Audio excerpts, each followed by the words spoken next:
Hey all, நேற்றுக்கு தைப்பூசம் இல்லையா? காலையில் நேரமே எழுந்திரிச்சு நம்ம இஷ்ட தெய்வமான ஊத்துக்குளி கைத்தமலை வெற்றி வேலாயுத சுவாமியை பார்த்து தரிசனம் பண்ணிட்டு வந்தாச்சு. அதே போல் கீழே ஈஸ்வரன் கோயிலில் தேர் இழுத்தாங்க, அதையும் பார்த்து தரிசனம் பண்ணிட்டு வந்தாச்சு. நேற்று பௌர்ணமிங்கிறதுனால நம்ம வீட்டு பக்கத்தில் ஒரு மகாளியம்மன் கோயில் இருக்குதுங்க. அங்கே அபிஷேக பூஜை நாங்கள் எப்போவுமே ஒவ்வொரு மந்த்து பௌர்ணமி டைம்லேயுமே நாங்கள் பண்ணுவோம். ஸோ அது நேற்றுக்கு சண்டேங்கிறதுனால நிறைய பேர் வந்திருந்தாங்க, நிறைய பேர் வீட்டில் இருந்தாங்க, நியர்பையில் இருக்கிறவங்க ரிலேட்டிவ்ஸ் ஃப்ரெண்ட்ஸுன்னு நிறைய வந்திருந்தாங்க.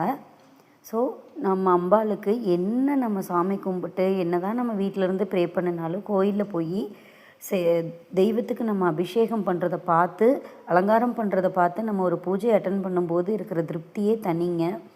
பாருங்களேன், நம்ம அம்பாளுக்கு அபிஷேகம் பண்ணும்போது அவ்வளோ நல்லா இருந்ததுங்க. நம்மளுக்கு மனசுக்கே எவ்வளோ சங்கடங்கள் இருந்தாலும் கடவுள் நம்மளுக்கு இருக்காங்க, துணையாக இருக்காங்க அப்படிங்கிற ஒரு நினப்பு வரும்போது ரொம்ப பாசிட்டிவ் எனர்ஜி வருதுங்க. ஒவ்வொரு அபிஷேகமாக நாங்கள் பார்த்தோம், ரொம்ப நல்லது. இந்த வீடியோ பார்த்துட்ருக்கிறவங்க எல்லாருக்குமே அம்பாளோட அருள் உங்களுக்கு பூர்ணமாக கிடைக்கும்னு நான் நம்புகிறேன். பாருங்களேன், அந்த தயிரால் அம்பாளை அவ்வளோ சுத்தமாக கழுவி விடுறாங்க. அதுக்கப்புறம் பாலபிஷேகம், இது இளநீர் அபிஷேகம். ஒவ்வொன்றும் பண்ணும்போது நம்ம மனசு அப்படியே தெய்வத்தை அவ்வளோ உன்னிப்பாக நம்ம வணங்குற மாதிரி இருக்குங்க.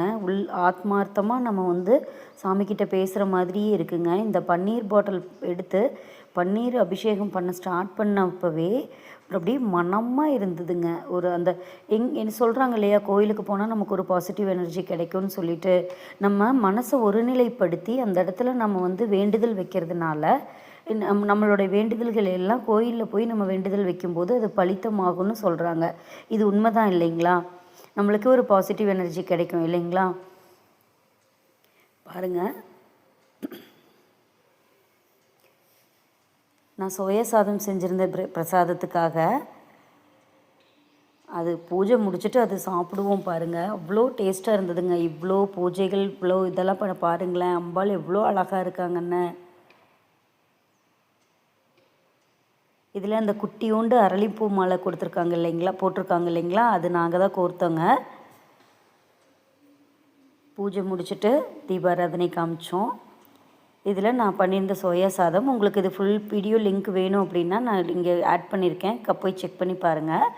குட்டீஸ் எல்லாம் ரொம்ப விரும்பி சாப்பிட்டாங்க. பிரசாதம் ஒவ்வொருத்தரும் ஒவ்வொரு வீட்டிலேருந்து செஞ்சு எடுத்துகிட்டு வருவோங்க.